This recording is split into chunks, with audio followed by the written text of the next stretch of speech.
There are moments when you catch yourself from the outside, a reaction that comes out sharper than you intended, a silence that lasts longer than it should, a feeling that rises in you, uninvited, in response to something that shouldn't have mattered nearly as much as it did. And for a second, before you explain it away, before you find a reason for it, you notice something quieter underneath the moment itself. You don't fully know why you did that. Most of the time, this passes quickly. You move on. You have somewhere to be, someone to answer to, a version of yourself waiting on the other side of the door that needs to be worn again. But every so often, the moment lingers a little longer than usual, and in that lingering, a question appears that you don't remember choosing to ask. Who are you, exactly underneath all of this? Not your job, not your role in your family, not the version of you that shows up in a meeting, or on a first date, or at a funeral, adjusting itself slightly for each occasion, the way a good coat adjusts to whatever weather it's asked to face. Underneath that, the one wearing the coat, you have spent a long time becoming who you are, longer than you probably think about very often. You learned, early, what earned you approval and what earned you distance. You learned which parts of yourself made people comfortable and which parts made them look away. And somewhere in that learning, a shape began to form, a way of moving through the world that worked, that got you loved, or at least tolerated, or at least safe. This audiobook is not going to tell you that shape is fake. It has carried you a long way. It has likely done exactly what it was built to do. But there is a difference between the shape that carries you and the person being carried. And most people, most of the time, live so far inside the shape that they forget the difference exists at all. This is where the psychology of Carl Jung becomes useful, not as a set of rules to follow, and not as a diagnosis to apply to yourself, but as a way of looking more closely at something you already sense, somewhere beneath the noise of an ordinary day. Jung spent much of his life studying exactly this gap, the space between the self a person presents to the world and the fuller, more complicated person living underneath it. He didn't claim to have solved it. He spent decades circling it from different angles, in different patients, in his own life, without ever announcing that he'd arrived at a final answer. That, in itself, is worth noticing before we go any further. This is not a subject with a tidy conclusion. It's a subject you enter, and keep entering for as long as you're willing to keep looking. Think, for a moment, about the version of you that exists only when no one else is present, not performing, not adjusting to anyone's expectations, not even your own habitual ones, just present, alone, unwatched. Is that version quieter than the one people usually meet, louder, more tired, more honest? Most people ask this question directly, hesitate before answering, not because they don't know exactly, but because they've rarely been asked to look at it directly enough to put it into words. There's a strange kind of privacy, even from yourself, that builds up over years, not through any conscious decision, but simply because so much of daily life is lived facing outward, toward other people, toward tasks, toward the next demand on your attention. The inward-facing part gets less practice. It has fewer words ready when it's finally asked to speak. Here's the shape of what's ahead. Not a diagnosis. Not a checklist for fixing yourself as though you were a project needing correction. Something closer to an unfolding persona and what it cost to build it. Shadow, and what it's been quietly holding all this time on your behalf. Projection, and the strange way other people seem to reveal things about you that you couldn't see on your own. The exhaustion that comes when a role you've outgrown keeps getting worn anyway. And underneath all of it, a slow, ongoing movement Jung called individuation, not becoming someone new, but becoming more fully, more consciously, the person who was already there. None of this happens in a single moment, no matter what a title promises. There is no scene where a curtain lifts and a hidden, perfect self steps forward, fully formed, finally revealed. That version of the story is comforting, And it is also, mostly, untrue. What actually happens is slower and in its own way, more honest than that. You begin to notice things you used to explain away. You begin to ask, quietly, what a reaction was actually about, instead of assuming you already know. You begin to recognize a pattern the third time it happens, instead of the 10th. And somewhere in that noticing, not in a single dramatic instant, but across many small repeated ones, something begins to shift. Not who you are. How much of who you are you're actually willing to see. Who are you when nobody is watching?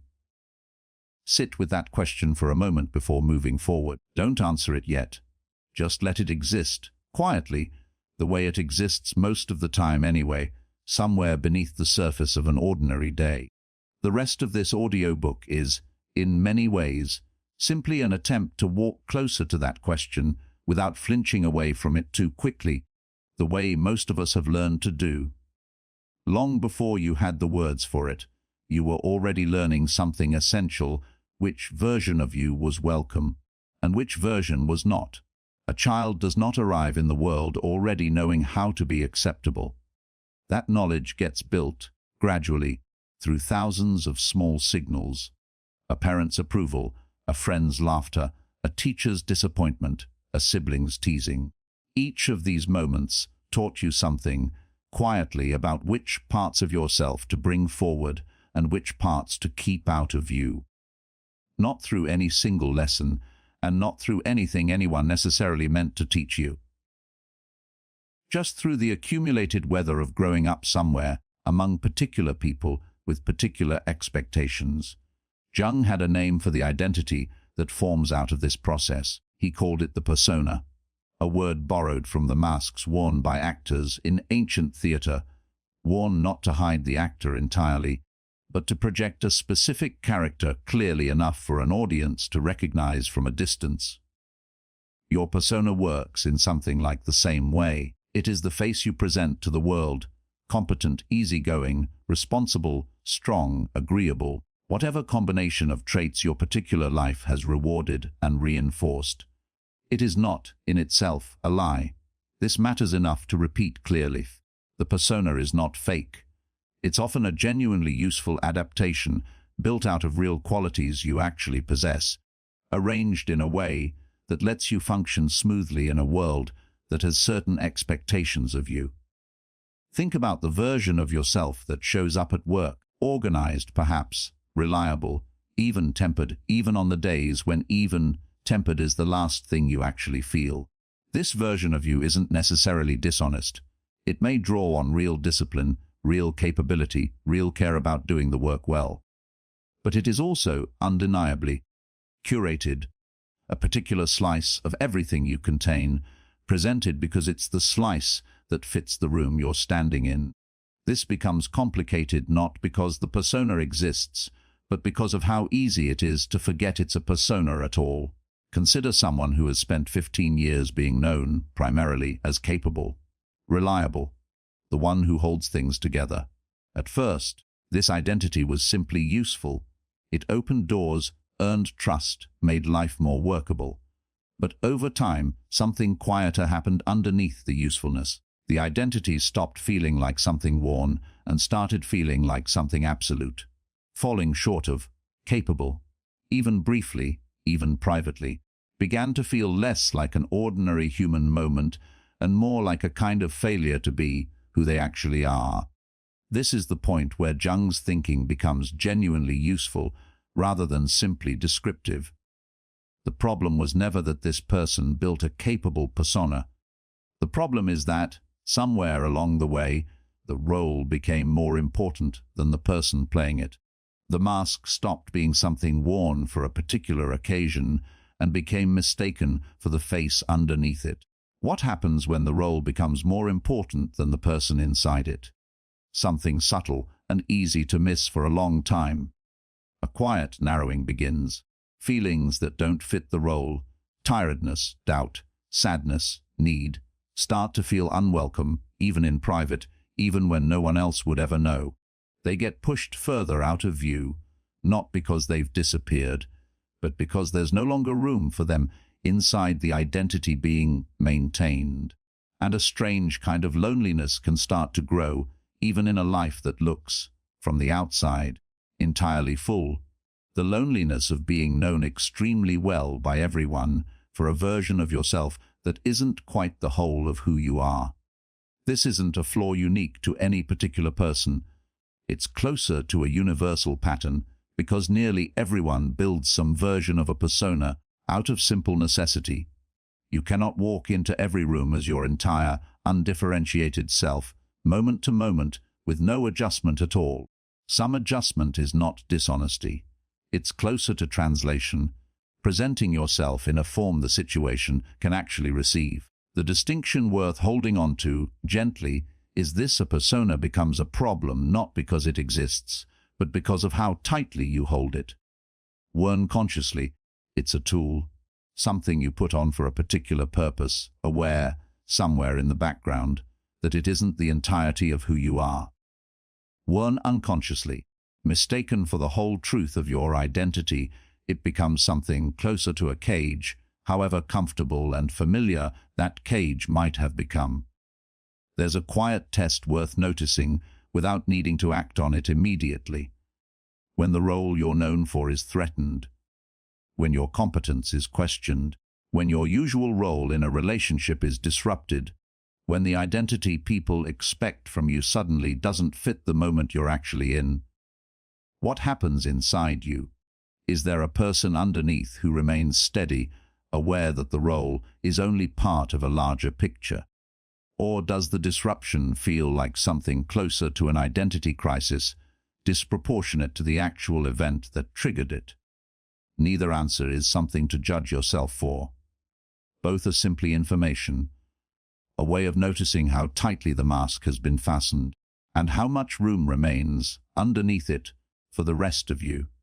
Consider someone who has spent most of their adult life being the person others lean on. In their family, they're the one who stays calm during a crisis. Among their friends, they're the one who listens patiently, who remembers birthdays, who shows up with practical help before anyone has to ask twice. This role was built for good reasons. Perhaps an early home where someone needed to hold things together, perhaps a natural steadiness that got noticed and rewarded early enough to become a defining trait. Either way, by adulthood, being the strong one has become less a choice made freely in each moment and more a kind of standing appointment, one nobody remembers scheduling. The difficulty rarely shows up as a single dramatic collapse. It shows up in smaller ways, easy to dismiss individually. A reluctance to mention when something is genuinely hard because doing so feels, somehow, like breaking an unspoken agreement with everyone who relies on the steadiness. A flicker of resentment toward people who seem to ask for help freely, without the same hesitation. An unfamiliar heaviness that settles in during quiet, unstructured moments, when there's no crisis to manage and no one currently needing to be held together. Moments that should feel like rest, and instead feel strangely uncomfortable, almost as if rest itself doesn't quite belong to someone in this role. None of this means the strength is false. It very likely isn't, but strength held as an identity rather than as one capacity among many tends to leave less and less room for the parts of a person that are, at times, simply tired, simply uncertain, simply in need of being taken care of rather than doing the taking care of. And a persona that leaves no room for those parts doesn't make them disappear. It only makes them harder to notice, both for the person living inside the role and for everyone around them who has come to expect the steadiness as though it were the whole story. The same pattern repeats itself, with different content, across nearly every domain of life where a persona has taken firm root. Consider the identity of being easygoing, the person who never makes a fuss, who adapts cheerfully to whatever plan is proposed, who seems, on the surface, remarkably free of the ordinary friction that troubles everyone else's relationships and decisions. This identity, too, is often built for good reasons, perhaps out of an early environment where conflict felt dangerous, or where being agreeable was consistently what earned warmth and approval.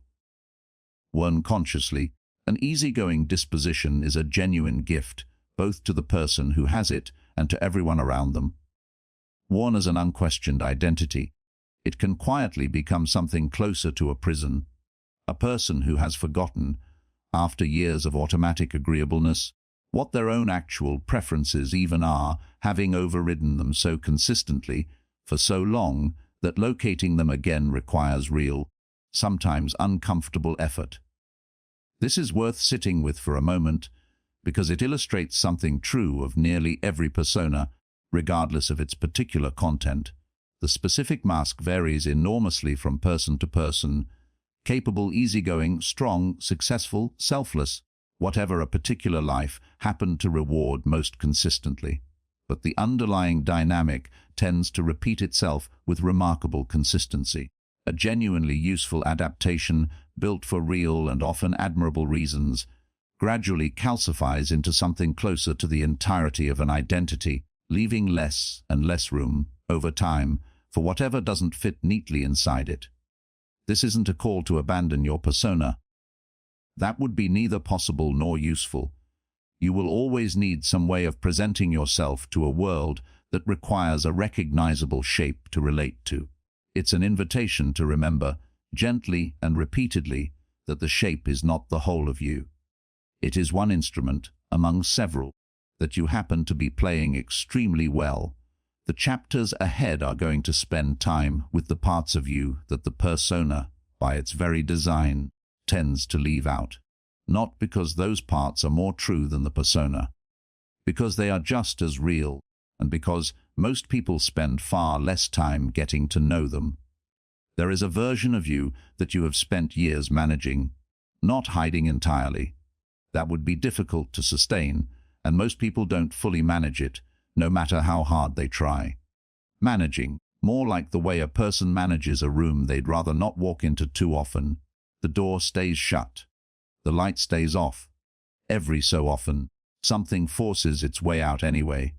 An outburst that surprises even you, a wave of jealousy you didn't expect, a flash of resentment towards someone you're supposed to only feel warmth for, and afterward, there's often a strange, quiet embarrassment. That's not who I am. Jung would have gently disagreed with that sentence, or at least complicated it. He used the word shadow to describe this part of the psyche, not evil, not a hidden villain living inside you, but simply everything about yourself that consciousness has pushed out of view because it didn't fit the identity you were building. The shadow isn't the opposite of who you are. It's closer to an unlit room inside the same house. This is worth being precise about, because the word shadow tends to conjure something far darker than what's actually being described. The shadow can contain anger, yes.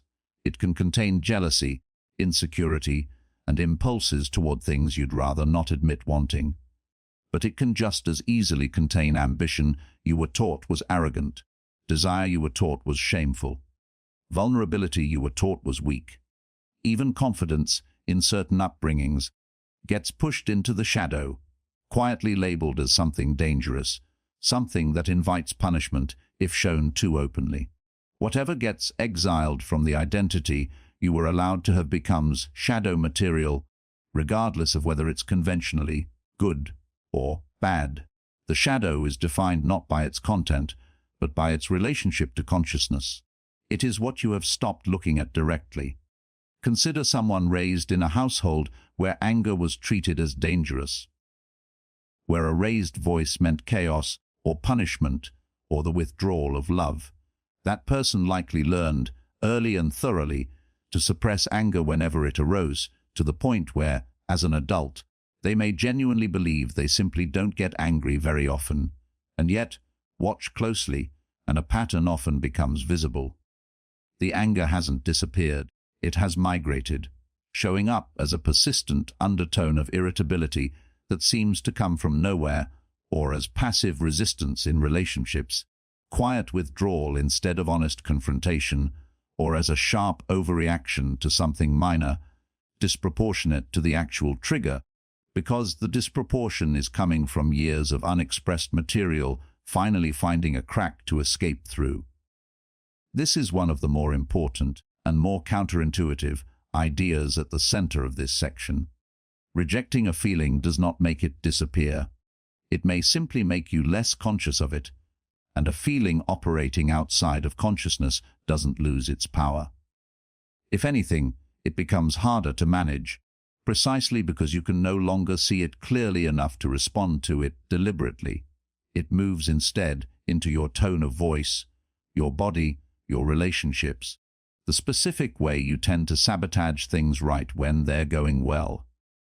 There's an old psychological observation, echoed in different forms across many traditions, that what you don't face tends to follow you anyway, just wearing a different disguise. This isn't meant as a mystical claim or a rule with the force of physical law. It's simply a description of something that shows up again and again in the honest examination of a life. Feelings that were never allowed expression rarely simply vanish. They tend to reappear, transformed, often in places where they don't seem to belong at all. Think about jealousy specifically, because it tends to be one of the most heavily shadowed emotions in adult life, wrapped in enough shame that most people would rather claim almost any other feeling before admitting to this one. Jealousy, examined honestly rather than judged immediately, is often simply information.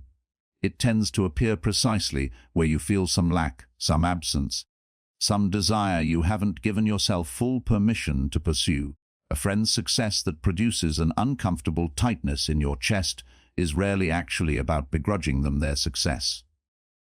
More often, examined closely, it's pointing at something you want for yourself that you haven't yet found a way to reach for directly. This reframing matters because the instinctive response to jealousy is usually shame, followed quickly by suppression, pushing the feeling further into shadow, rather than treating it as a signal worth actually listening to. And the same pattern holds for most of what tends to live in the shadow. Resentment toward someone who sets boundaries you've never allowed yourself to set. Irritation at someone who rests without guilt, when rest has always felt, to you, like something that must be earned first. Discomfort around someone who expresses need openly, when your own needs were taught to be, at best, an inconvenience to manage quietly and alone. None of this means every uncomfortable feeling is secretly a hidden message requiring interpretation. Sometimes irritation is simply irritation, produced by a genuinely irritating situation with nothing deeper underneath it worth excavating. This distinction matters, and it's worth naming clearly, because the shadow can become, in less careful hands, an excuse to explain every feeling as some profound unconscious revelation. It isn't always that, but when a reaction feels disproportionate to its trigger, when the intensity of what you feel seems too large for the actual size of the event, that disproportion is often a signal worth pausing on, rather than moving past too quickly. Consider ambition specifically, because it offers a slightly different shape of the same pattern.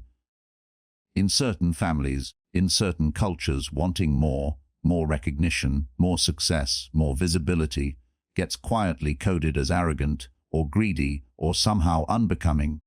A person raised inside that coding may spend years genuinely believing they don't want very much for themselves, priding themselves on their modesty, their lack of hunger, their ease with staying small, and yet a familiar tension often shows up in exactly these people.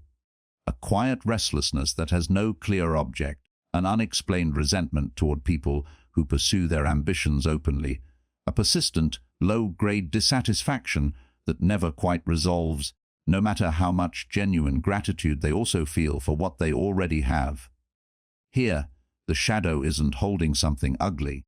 It's holding something the person was never given permission to want out loud. And the discomfort produced by that suppression is no less real for being aimed at something conventionally positive. This is why Jung insisted, repeatedly, that the shadow should not be understood simply as the evil side of a person, despite how tempting that shorthand is.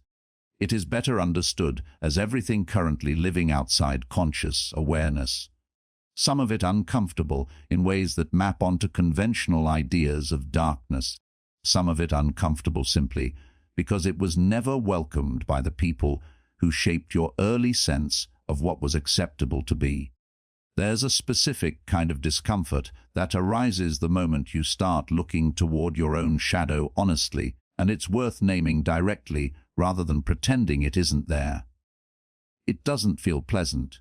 Recognizing a piece of your own jealousy, your own pettiness, your own capacity for cruelty doesn't produce the clean, satisfying sensation of insight that self-help material often promises. It tends to feel more like embarrassment, sometimes shame, occasionally something close to grief. Grief for the years spent insisting these parts of you didn't exist, and for the effort that insistence quietly required. This discomfort is not a sign that something has gone wrong in the process. It's closer to a sign that the process is actually happening. Looking honestly at a part of yourself you've spent years avoiding was never going to feel comfortable on first contact. The discomfort is not a warning to stop looking. It's closer to the natural friction of finally looking somewhere unfamiliar. It's worth being clear about what this section is not suggesting. It is not suggesting that every shadow impulse should be acted on freely in the name of authenticity. Recognizing anger is not the same as unleashing it onto whoever happens to be nearby. Recognizing jealousy is not an invitation to act from it. The goal is not behavioral permission. The goal is conscious awareness. Knowing what's actually happening inside you clearly enough to make a genuine choice about what to do with it, rather than being unconsciously steered by a feeling you've refused to look at directly. There is a meaningful difference between a person controlled by an unexamined shadow and a person who has become conscious of theirs. The first tends to act out shadow material sideways, through passive aggression, through self-sabotage, through inexplicable patterns that repeat themselves across different relationships and different decades, always slightly disguised, never quite recognized for what they are. The second still contains the same material. Anger hasn't disappeared. Jealousy hasn't disappeared, but it is no longer operating entirely in the dark, and something changes simply by virtue of being seen. Not eliminated. Integrated, folded into a fuller, more honest picture of who you actually are, rather than continuing to live disowned in a room with the light kept permanently off. This integration, gradual as it is, tends to produce something worth naming directly: relief. Not because the difficult feelings disappear, but because the exhausting work of maintaining their exile finally eases. Keeping something out of consciousness takes ongoing effort, even when that effort happens below the surface of everyday awareness. There is a real, if quiet, cost to spending years pretending certain parts of yourself don't exist. And there is a real, if quiet, relief in finally letting that pretense go. None of this happens quickly, and none of it happens once. The shadow is not a single hidden room you open, examine, and then close for good, task complete. It is closer to an ongoing relationship, one you return to again and again, noticing a little more each time, integrating a little more each time, without ever reaching some final, permanent state of having finished the work. This isn't a discouraging thought. It's simply an honest one. The relationship with your own shadow is lifelong, in the same way the relationship with your own conscious mind is lifelong. Not a project with a completion date, but an ongoing, evolving conversation with the fuller version of who you actually are. Consider insecurity, since it tends to occupy a large, quiet portion of most people's shadow material, often more than anger or jealousy combined.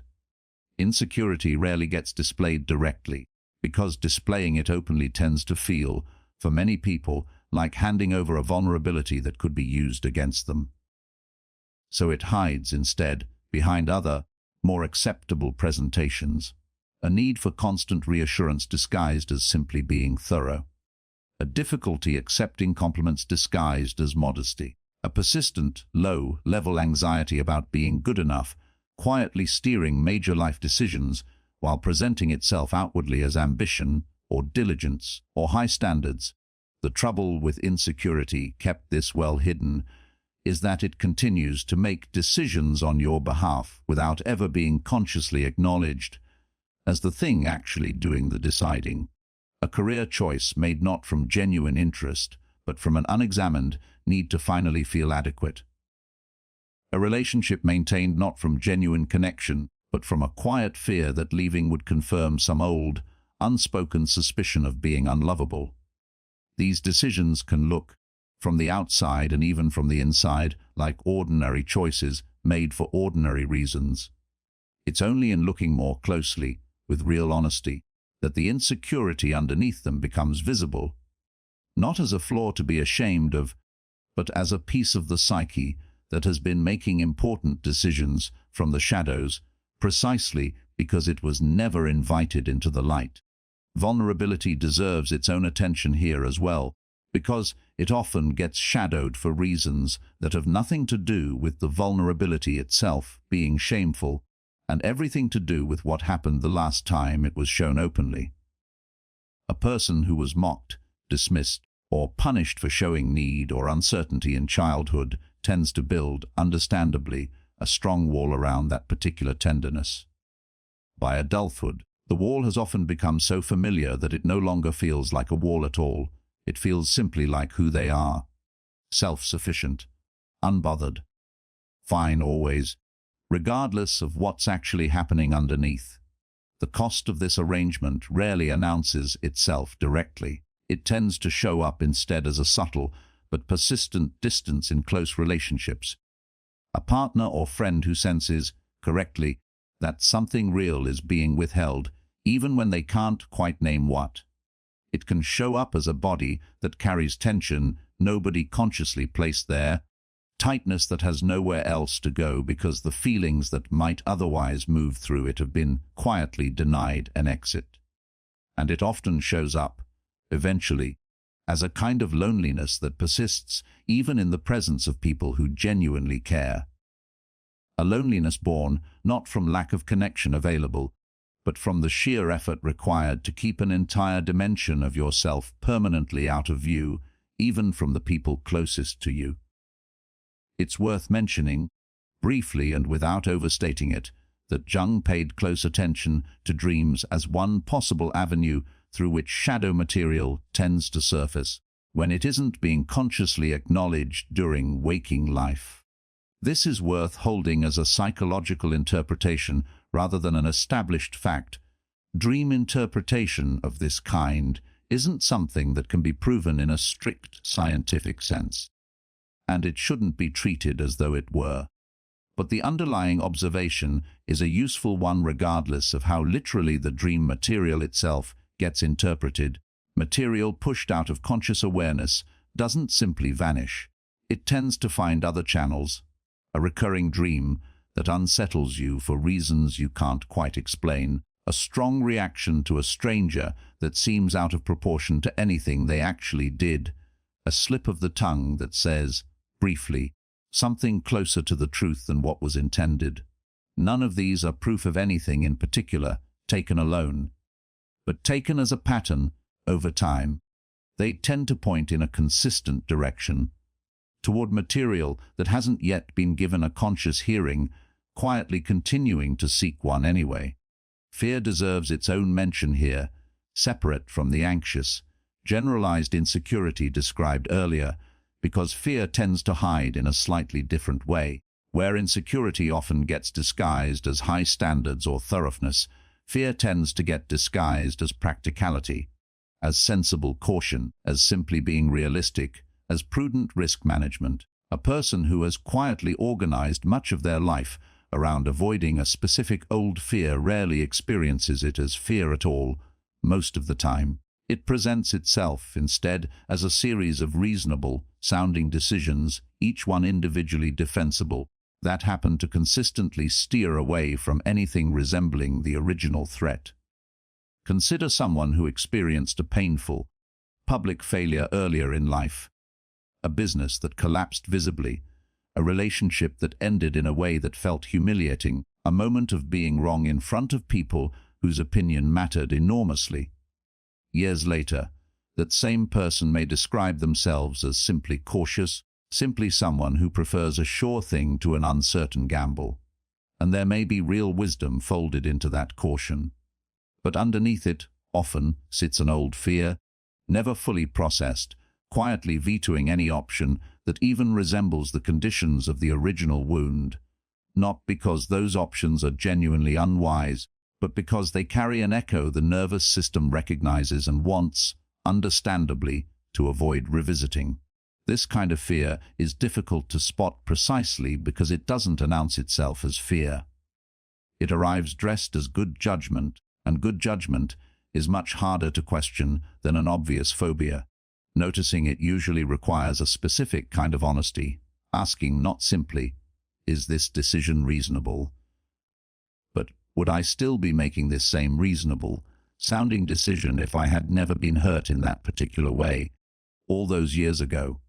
The answer isn't always clear, and it doesn't need to lead to a dramatic change in behavior once it's found. But asking the question at all begins to loosen fear's grip just slightly, moving it from an invisible, unconscious veto power into something that can, at least, be seen clearly enough to be weighed consciously against everything else that matters. There is someone in your life, or someone you've encountered, who irritates you in a way that feels slightly disproportionate to anything they've actually done, not someone who has genuinely wronged you. That kind of irritation makes obvious sense and needs no further explanation. Someone smaller than that, a person whose confidence grates on you a little more than it should. A person whose arrogance sets your teeth on edge within minutes of meeting them, even though they haven't directly affected your life at all. A person whose apparent freedom, the way they seem to move through life, without asking permission, without apologizing for taking up space, produces something uncomfortably close to resentment in you, even though, on some level, you also find it fascinating. Jung offered a way of thinking about these reactions that goes beyond simply, "Some people are annoying." He called it projection, the psychological process by which qualities that exist within you, often qualities you haven't fully acknowledged or integrated, get experienced as though they belong entirely to someone else. This isn't a claim that every strong reaction to another person is secretly about you and never about them. That would be an oversimplification and a slightly unfair one to the actual complexity of human relationships. Sometimes a person is genuinely difficult, genuinely arrogant, genuinely worth the irritation they provoke, and no amount of self-examination is going to change that basic fact. Projection isn't a universal explanation for every conflict. It's a specific pattern worth watching for, not a rule to apply indiscriminately to every uncomfortable feeling another person produces in you. But it's worth learning to recognize the particular signature projection tends to leave behind, because it does tend to leave one. A reaction rooted mostly in projection tends to feel disproportionately intense relative to the actual situation. It tends to arrive quickly, almost before conscious thought catches up to it, and it often carries a strange, hard-to-place quality of familiarity, as though the trait being reacted to isn't simply unpleasant, but somehow uncomfortably close, in a way that's difficult to fully explain. Consider arrogance, since it's one of the more common triggers people describe. Someone walks into a room and speaks with total, unhesitating confidence about something you know they haven't fully mastered, and something in you tightens immediately, disproportionately, more than the moment probably warrants on its own. There are a few different things that could be happening here, and it's worth holding them all as possibilities rather than immediately settling on the most dramatic one. It's possible this person is, quite simply, genuinely overconfident in a way that would bother anyone reasonable, and your irritation is an accurate, uncomplicated read of the situation. But it's also worth asking gently, without assuming the answer in advance, Is there a version of confidence inside you that has never been given permission to speak this openly? Is some part of you, watching this display, experiencing not just judgment, but a flicker of something closer to envy? Envy for a freedom you've never quite allowed yourself. This is where the earlier conversation about the shadow connects directly to this one. A trait you've pushed into your own shadow. Confidence you were taught was arrogant. Ambition you were taught was greedy. Desire you were taught was shameful, tends to produce a strong charge when you encounter it openly expressed in someone else. The charge isn't random. It's closer to a kind of recognition, even when the recognition is unconscious and arrives disguised as irritation rather than familiarity. Now turn the lens toward the opposite kind of reaction, not irritation, but fascination. Someone in your life seems to move through the world with a kind of ease you don't have access to. They set boundaries without excessive guilt. They pursue what they want without endless deliberation. They seem, from where you're standing, remarkably free. This fascination often carries a similar structure to the irritation described above, even though it feels entirely different on the surface. What you're drawn to in another person is frequently a quality you recognize somewhere beneath conscious awareness as something you contain in potential but haven't yet developed or permitted in yourself. The person isn't showing you something foreign. They're showing you an undeveloped part of your own possible range, externalized, easier to admire in someone else than to claim directly as your own. This doesn't mean every person you admire is simply a mirror. Admiration can be, and often is, straightforward appreciation for a genuinely admirable quality in someone else, without any deeper projection involved at all. But it's worth noticing when admiration tips into something closer to longing, or when irritation tips into something closer to threat. Those tipping points tend to mark the presence of projection more reliably than the ordinary, proportionate versions of either reaction. There's a specific kind of triggering worth examining a little more closely, because it shows up so often in close relationships.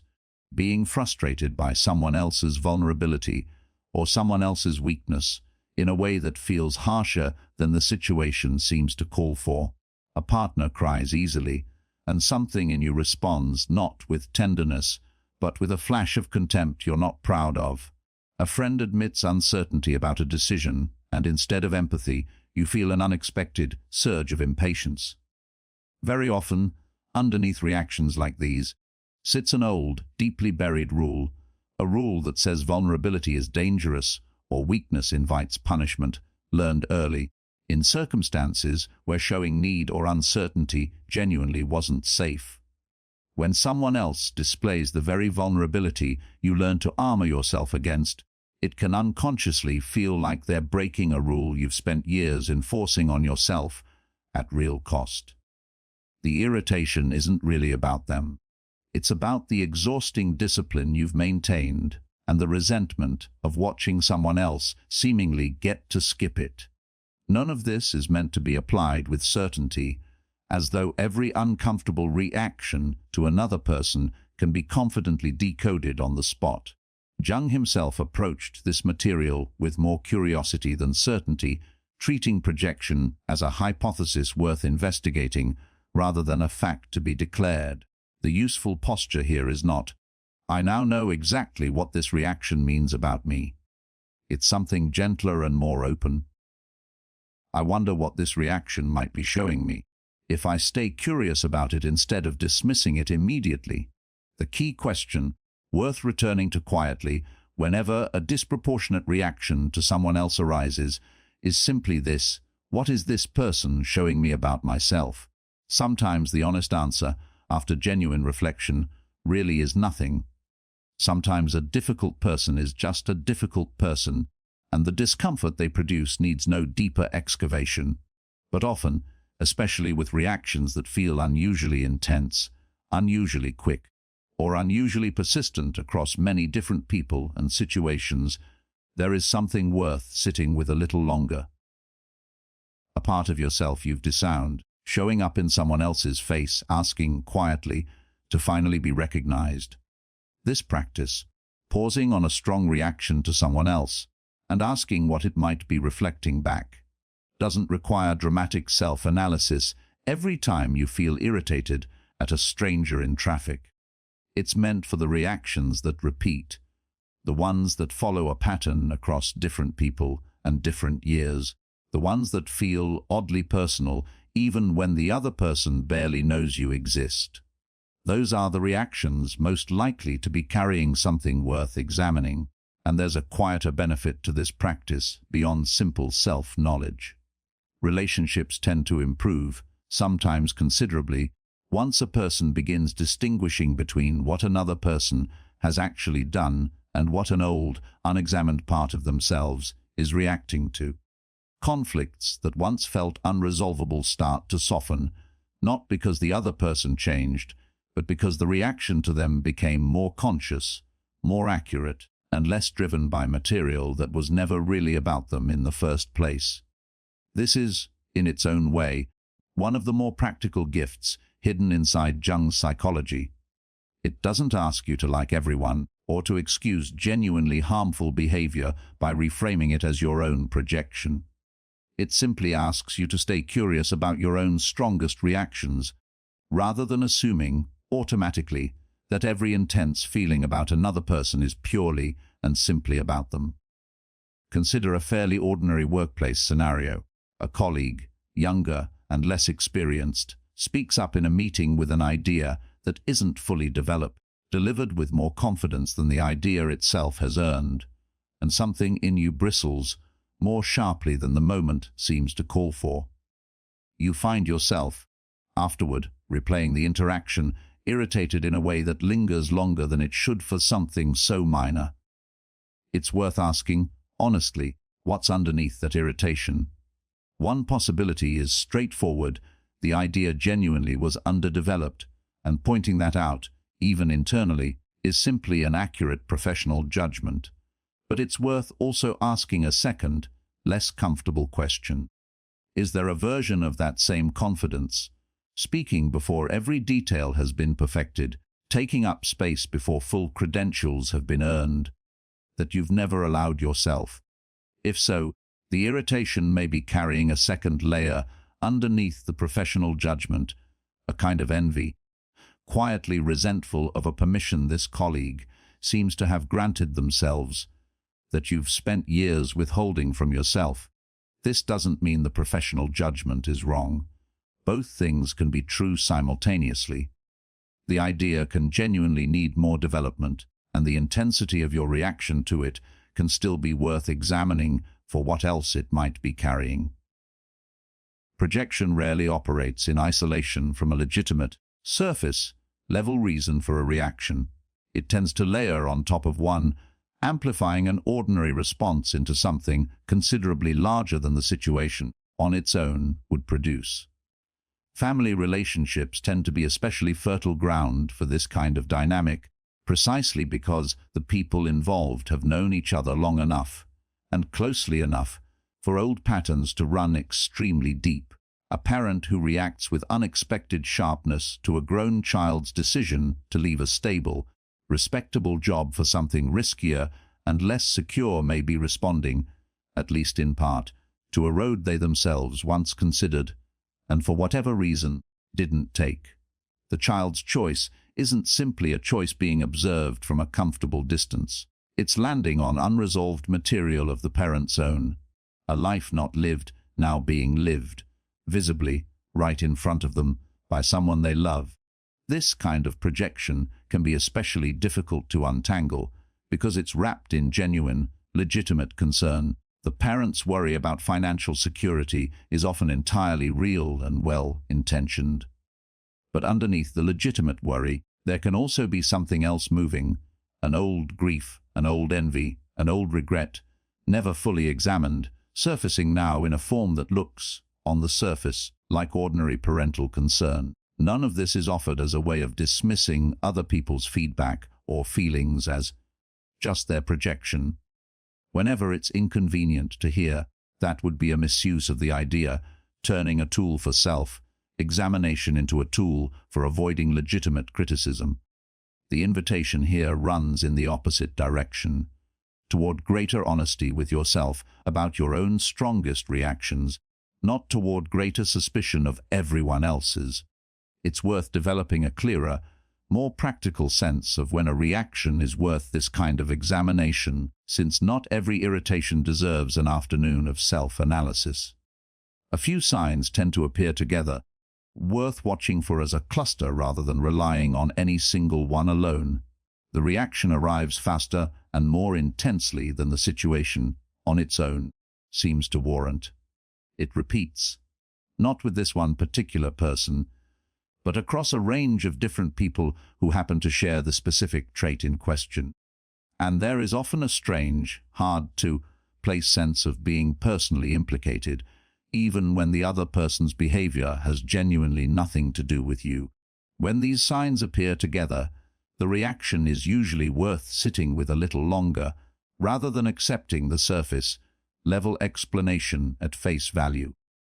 Return, for a moment, to fascination, the pull toward someone who seems to move through the world with an ease you don't have access to. This deserves closer attention because it tends to operate quietly, without the obvious discomfort that irritation announces so clearly. Picture someone who has organized much of their adult life around responsibility.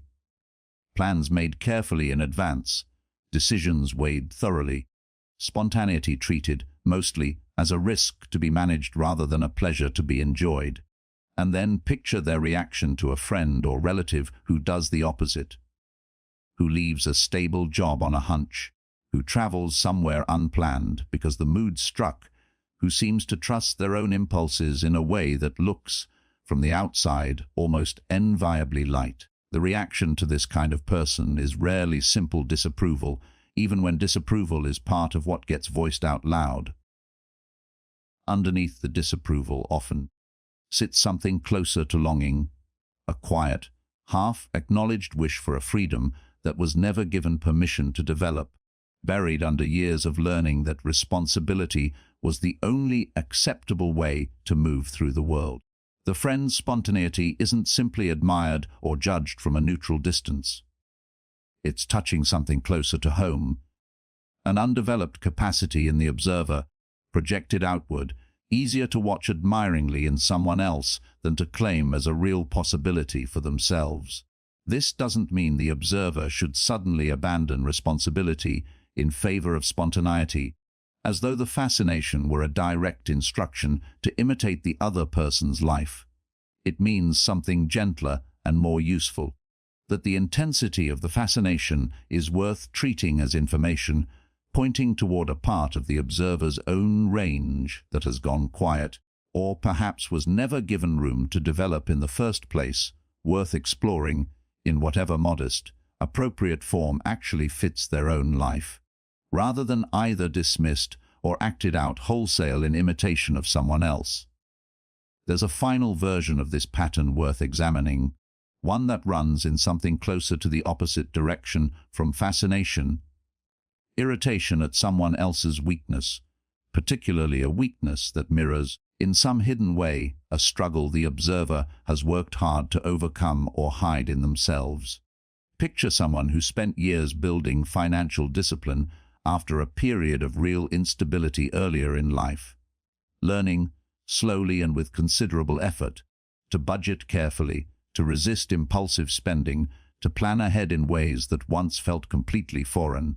Watching a friend or family member struggle with the same impulsive spending this person once fought so hard against can produce a surprisingly sharp, almost disproportionate frustration, not simple concern, but something closer to contempt, delivered with more edge than the situation, viewed neutrally, would seem to call for.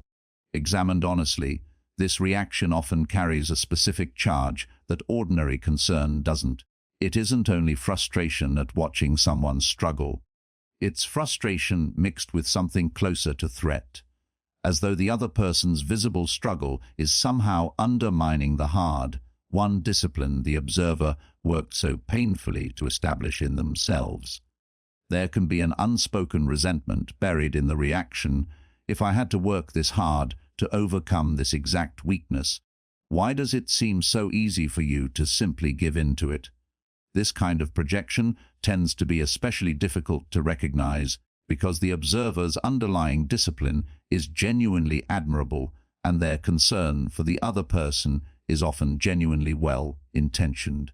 But underneath the legitimate concern, there is frequently an old, unhealed piece of the observer's own history. The exhausting effort of self-mastery, still carrying some resentment toward anyone who appears, from the outside, not to require the same effort. Recognizing this doesn't diminish the legitimacy of the concern. It simply adds a layer of honest self-awareness to it, allowing the observer to offer support from a place of genuine care rather than from an old, unexamined wound quietly needing the other person to struggle just as hard as they once did. There is a particular kind of exhaustion that doesn't come from working too hard. It comes from working hard at being someone, day after day, in a way that no longer quite fits. This often arrives quietly, without a single dramatic trigger. Success that was worked toward for years finally arrives, and instead of the relief or fulfillment that was expected, there's something closer to a flat, uneasy silence. A relationship that looks, from the outside, entirely stable begins to feel, from the inside, oddly hollow, going through familiar motions that used to feel meaningful and now simply feel like motions. A life that checks every box anyone ever told you mattered starts to feel, quietly and without any clear cause, like it belongs to someone slightly different from who you've become. This is one of the more disorienting experiences a person can move through, precisely because it doesn't come with an obvious explanation. Nothing has necessarily gone wrong in any way visible enough to point to or explain to someone else. The job is fine, the relationship is fine, and yet something underneath all of it has started to feel misaligned in a way that resists easy description. Jung would have recognized this as a signal worth paying close attention to, rather than dismissing as simple ingratitude or an unreasonable restlessness. Very often, what's happening in moments like this is that the persona, the identity built, often quite skillfully, over years, has finally grown too small for the fuller person now living inside it. The role fit once. It may have fit for a long time, genuinely and usefully. But growth tends to happen quietly, beneath conscious awareness, and a person can outgrow an identity long before they consciously notice the fit has changed. Consider someone who spent their 20s building an identity around being endlessly capable. The one who handles things, who doesn't need help, who can be relied upon in any crisis. This identity served them well. It earned trust, opportunity, a kind of quiet respect that mattered to them deeply. But by their late 30s, something has begun to wear thin. The capability is still there, technically, but maintaining the appearance of effortless capability at all times, in every circumstance, has become quietly, persistently exhausting, not because they've become less capable, but because the identity never had room for the parts of them that get tired, that need support, that occasionally, honestly, don't know what to do. This kind of exhaustion tends to get misread, especially by the person experiencing it.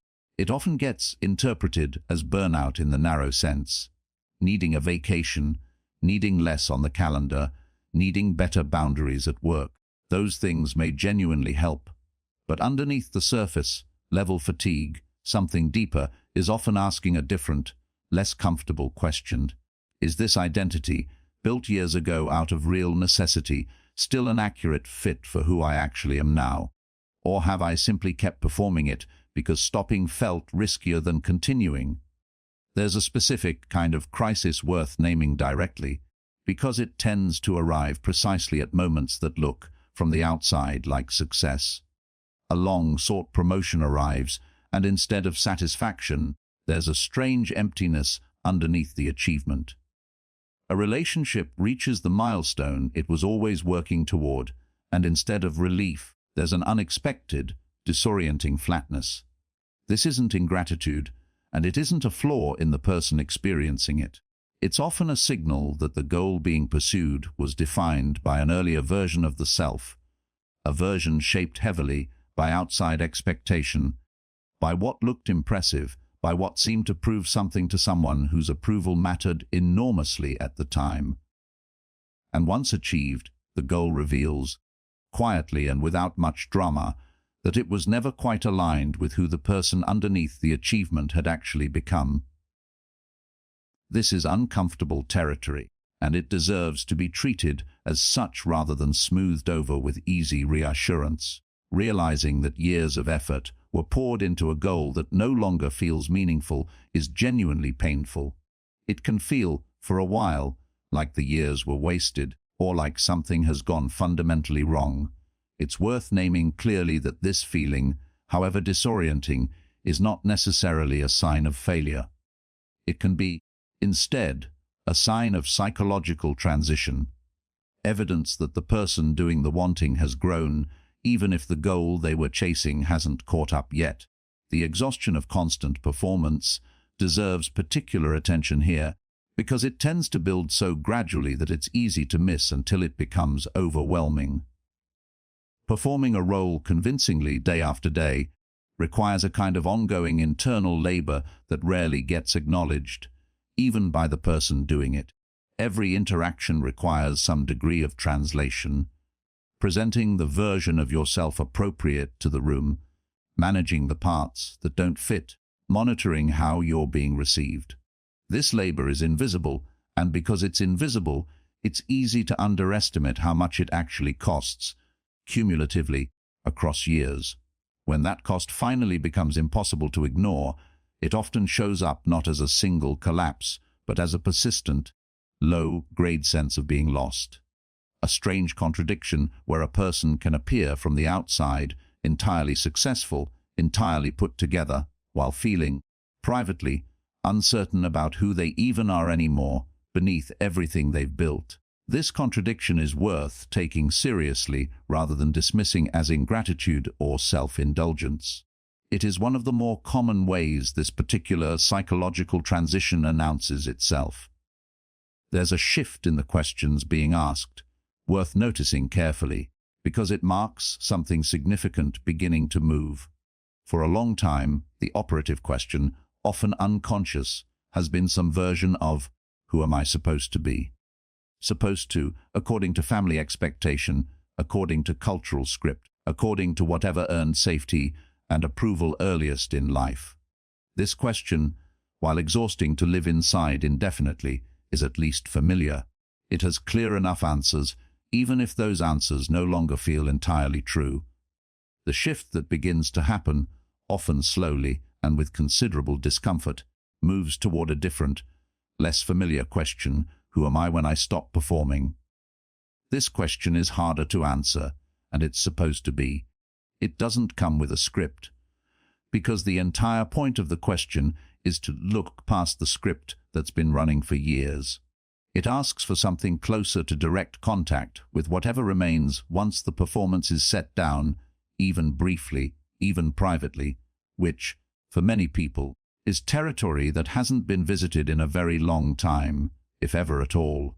This isn't a comfortable place to stand, and it's worth being honest about that, rather than glossing over it with false reassurance. Standing in the space between an identity that no longer fits and a new understanding of yourself that hasn't yet fully formed can feel disorienting, even frightening. There is, for a while, no solid ground to stand on. The old identity has lost its convincing certainty, and nothing has yet arrived to fully replace it. Jung had a particular respect for this uncomfortable, in-between period, rather than treating it as something to rush through as quickly as possible. He tended to see psychological confusion of this kind not simply as a problem to be solved quickly, but as a meaningful signal, evidence that something in the psyche was actively trying to reorganize itself into a more accurate, more whole configuration. This doesn't mean confusion should be pursued or prolonged unnecessarily. It means confusion, when it arrives honestly, doesn't necessarily need to be treated as an emergency requiring an immediate, tidy resolution. Sometimes it's simply what transition feels like, from the inside, before the new shape has finished forming. If you recognize something of yourself in this description, an achievement that didn't satisfy the way it was supposed to, a role that has quietly stopped fitting, an exhaustion that no vacation seems to touch, it's worth resisting the urge to immediately explain it away or to fix it as quickly as possible with a new goal, a new role, a new version of the same performance, dressed up differently. There is real value, uncomfortable as it is, in simply staying with the question a while longer. Who am I when I stop performing? You don't need an answer today. The question itself, held honestly, is already doing something. There's a version of this crisis that shows up specifically inside relationships, worth examining on its own, because it tends to arrive with a particular kind of confusion that's easy to misdiagnose. A relationship that once felt effortless begins to feel, gradually, like something requiring constant management, not because of any single conflict or betrayal, but because of an accumulation of small, quiet compromises made over years, each one individually reasonable, that have slowly reshaped both people into versions of themselves calibrated primarily around keeping the relationship comfortable. This is worth naming carefully because it's rarely anyone's fault in any simple sense. Two people, wanting to be loved and wanting to avoid conflict, gradually learn which parts of themselves the relationship welcomes and which parts it seems to resist. Over time, without either person consciously deciding to do this, certain topics stop getting raised. Certain needs stop getting voiced. Certain moods get smoothed over before they can be fully expressed in the name of keeping the peace. The relationship continues, often quite stably, on the surface. But underneath that stability, something has been quietly narrowing. The amount of each person actually present in the relationship, shrinking gradually to fit inside whatever has proven, through years of small negotiations, to be welcome. The eventual result, when it surfaces, often doesn't look like a dramatic rupture. It looks more like the quiet, disorienting sense that something has gone missing, without either person being able to point to a specific moment when it left. A closeness that used to feel automatic now requires deliberate effort. Conversations that used to range freely now stay carefully within familiar, safe territory. And a strange kind of loneliness can settle in, not the loneliness of being alone, but the loneliness of being with someone while significant parts of yourself remain, out of long habit, unspoken. This isn't necessarily a sign that the relationship is wrong or that it should end. Sometimes it's a sign that both people have room to bring more of themselves back into a bond that had, without any single dramatic cause, quietly narrowed over years of well-intentioned accommodation. Recognizing the pattern honestly is the first real step, before deciding what, if anything, needs to change about the relationship itself. There is value in simply seeing clearly how much of the narrowing has actually happened, and how much of it was ever truly necessary in the first place. There's a related version of this crisis worth examining directly, because it tends to be one of the most disorienting versions precisely because it arrives dressed as success rather than failure. Picture someone who has, by any external measure, done everything right. A career that others admire. Financial stability achieved after years of real effort. A life that, described to a stranger, would sound like a clear accomplishment worth being proud of. And privately, underneath all of it, a persistent, quiet sense of being lost. Not dramatic, not the kind of crisis that produces visible collapse, but a low, steady hum of something not quite fitting, present even on days that otherwise go well. This person often struggles to explain the feeling to anyone else, in part because it doesn't match the story their life is supposed to be telling. Friends, hearing about it, might respond with some version of, "But you have everything," meant kindly, and landing, more often than not, as a subtle accusation of ingratitude, which only deepens the isolation of the feeling rather than easing it. What's often happening underneath A feeling like this is not ingratitude, and it's rarely as simple as needing a change of scenery or a new project to chase. It's closer to a mismatch between the life that was built and the person who has, gradually and mostly invisibly, continued growing underneath it. The goals pursued were often set by an earlier version of the self, a version shaped heavily by what looked impressive, by what would finally prove something to a parent, a community, an old, internalized voice insisting that safety and worth depended on achieving exactly this.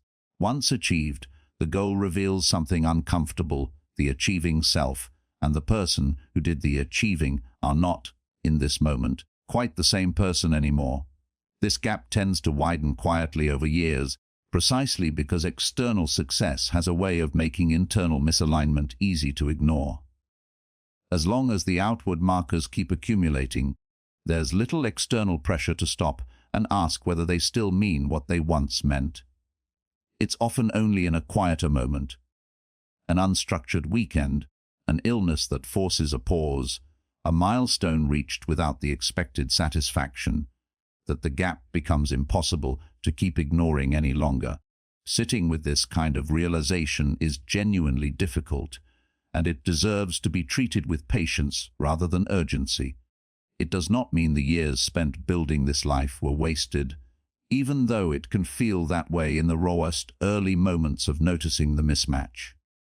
It means, more accurately, that the person doing the building has grown in ways the original goals never anticipated, which is not a failure of the earlier plan, but simply what tends to happen to a person who keeps living and keeps changing across enough years for the changes to eventually become undeniable. There is a specific kind of attention this audiobook has been quietly asking you to practice from the very beginning, without naming it directly until now. Self-observation. Not self-improvement, at least not yet. Not fixing, not correcting, not immediately deciding what needs to change about you. Something that comes before all of that, and without which all of that tends to happen blindly, aimed at the wrong target, addressing symptoms while missing whatever is actually underneath them. Simply watching yourself, honestly, the way you might watch someone else with genuine curiosity, noticing what's actually there before rushing to judge it or change it. This sounds simple. It rarely is, in practice, mostly because most people have spent years training themselves to look away from anything uncomfortable the moment it appears. The habit of flinching from self-examination runs deep, and it runs early, long before adulthood. Most people learn that certain feelings, certain thoughts, certain reactions are safer left unexamined, tucked away before anyone, including themselves, has to look at them too closely. Meeting yourself without judgment means gently interrupting that old habit. It means noticing a reaction, a flash of anger, a surge of envy, an unexpected wave of sadness in an otherwise ordinary moment, and staying with it a little longer than usual, instead of immediately explaining it away, suppressing it, or rushing past it toward whatever comes next. Consider the practice of noticing your own contradictions, since almost everyone carries more of them than they'd like to admit. You might genuinely value honesty and also notice, if you look closely enough, the small ways you soften or avoid certain truths when honesty becomes inconvenient. You might believe deeply in generosity and also notice a quiet resentment that surfaces when your own generosity goes unacknowledged. These contradictions are not evidence of hypocrisy, despite how uncomfortable it can feel to notice them. They are simply evidence of being a complex, layered person, rather than a simple, consistent character built for a story. Most people spend considerable energy trying to resolve their contradictions before they've even finished observing them clearly, deciding, almost instantly, which side of the contradiction is the real, them, and which side needs to be corrected or hidden. This rush toward resolution, understandable as it is, tends to short-circuit the more valuable process that self-observation actually offers. Before deciding what a contradiction means or what to do about it, there is real value in simply letting it exist, fully seen, without an immediate verdict attached. The same applies to recurring patterns. The relationship dynamic that keeps repeating with different people, wearing slightly different disguises each time. The professional situation that keeps reaching the same frustrating point, no matter how different the job or the industry.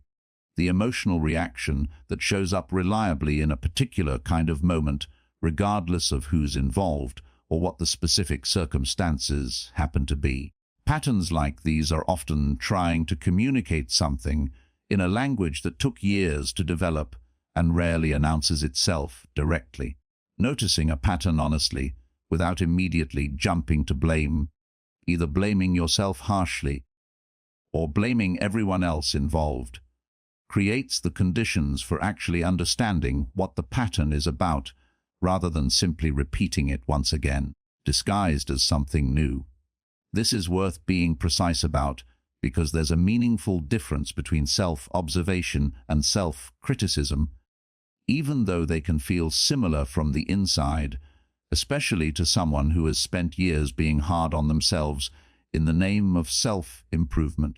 Self-criticism arrives with a verdict already decided. You did this wrong. You shouldn't feel that way. You need to be different than you are. Self-observation arrives with genuine curiosity instead. What is happening here?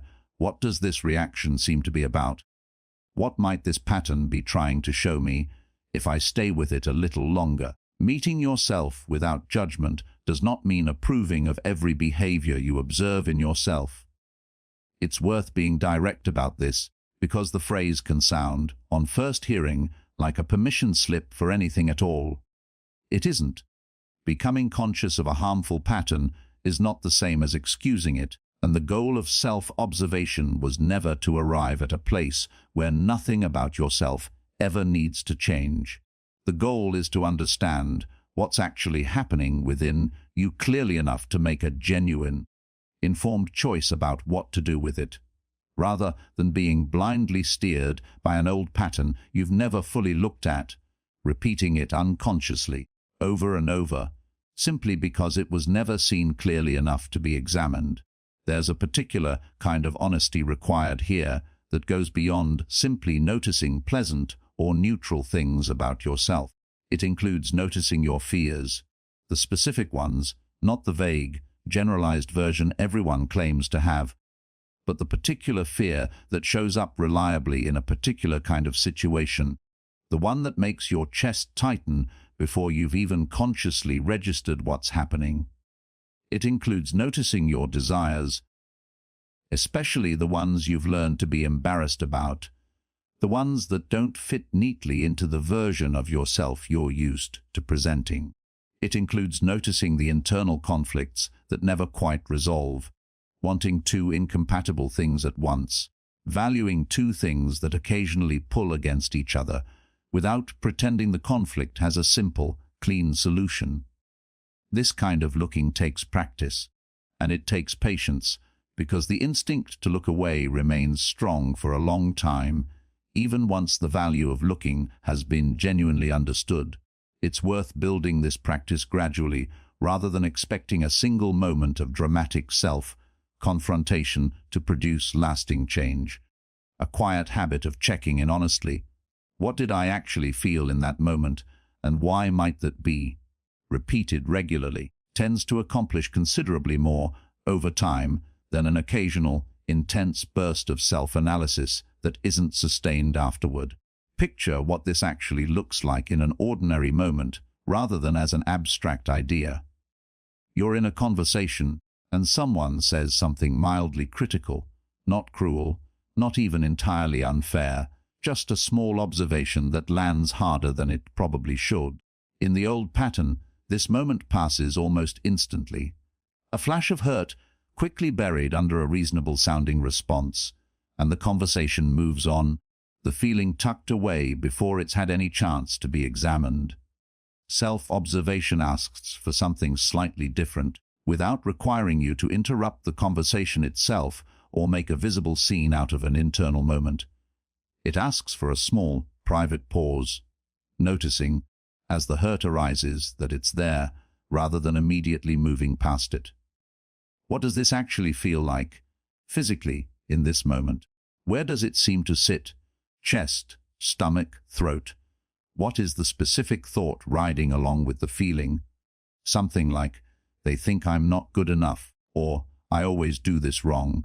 And is that thought actually accurate, examined honestly, or is it an old, familiar refrain that this particular comment simply happened to trigger?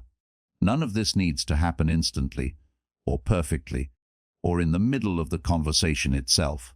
Often, the more realistic version of this practice happens later, in the car afterward, or lying in bed that night, returning to the moment on purpose, rather than letting it dissolve unexamined the way it would have before.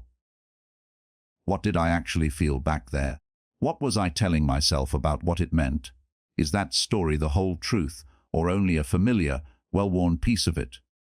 This kind of reflection, repeated patiently over weeks and months, tends to reveal patterns that would otherwise stay invisible simply because no single instance was ever significant enough, on its own, to notice clearly.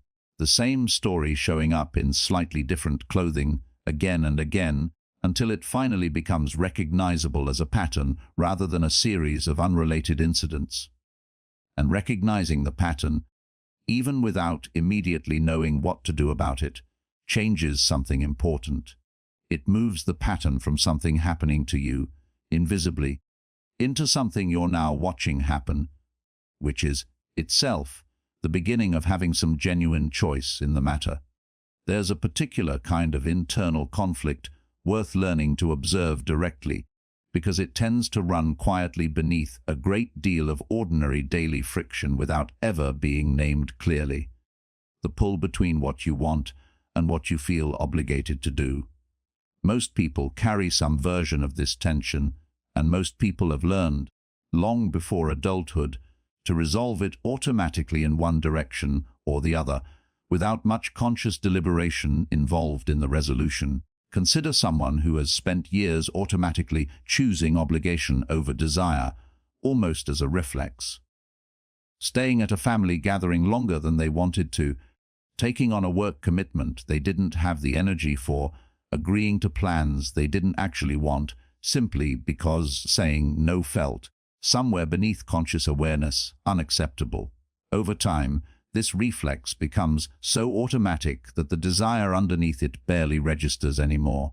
It gets overridden so quickly, so habitually, that the person may genuinely struggle, when asked directly, to say what they actually want in a given situation, separate from what they feel they should want. Self-observation, applied here, doesn't mean suddenly reversing the pattern, choosing desire over obligation every time as an overcorrection. It means something more modest and more honest, noticing, in a given moment, that both things are present. The desire, however faint, and the obligation, however strong, rather than letting the obligation win by default, unnoticed, before the desire has even had a chance to be consciously registered. This noticing, practiced repeatedly, tends to change the quality of the choices that follow, even when the actual decision doesn't change very often. Choosing obligation consciously, having genuinely weighed it against desire, feels different from choosing obligation automatically without ever having felt the weight of the alternative. The outcome may look identical from the outside, the internal experience, and the resentment or peace that tends to follow it, is often considerably different. There's a physical dimension to this kind of self-observation worth mentioning directly, because emotional patterns rarely stay confined to thought alone. Many people find that certain feelings, particularly ones that have been suppressed for a long time, tend to announce themselves first in the body, before the mind has caught up to naming them clearly. A tightness in the jaw or shoulders that appears reliably in a certain kind of conversation, a heaviness in the chest that shows up before a particular obligation, well before any conscious thought has articulated the reluctance underneath it.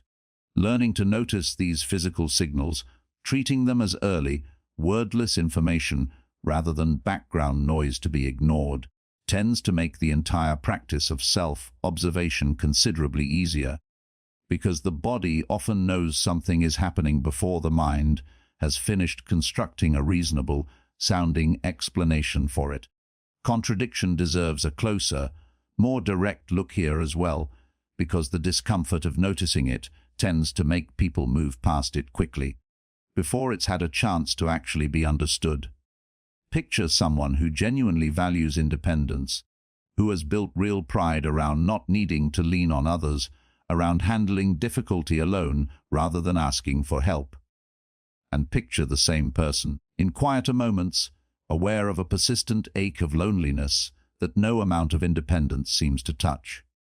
The instinct, faced with this contradiction, is usually to resolve it quickly by picking a side, either dismissing the loneliness as unimportant, something to be pushed through with more of the same self-reliance that's always worked before, or dismissing the independence as somehow false, a defense mechanism to be torn down entirely in favor of finally, belatedly, learning to need people properly. Self-observation, practiced patiently, resists this quick resolution. It allows both things to be true at once, at least long enough to actually understand them, rather than forcing a premature verdict. The independence is real, and it has likely served this person well, perhaps even kept them safe during periods when relying on others wasn't actually a reliable option. The loneliness is also real, and dismissing it doesn't make it go away. It only pushes it further out of view, in much the same way any other disowned feeling gets pushed into shadow when it isn't allowed to be acknowledged honestly. Held together, without demanding an immediate resolution, this contradiction starts to reveal something more nuanced than either side alone could offer.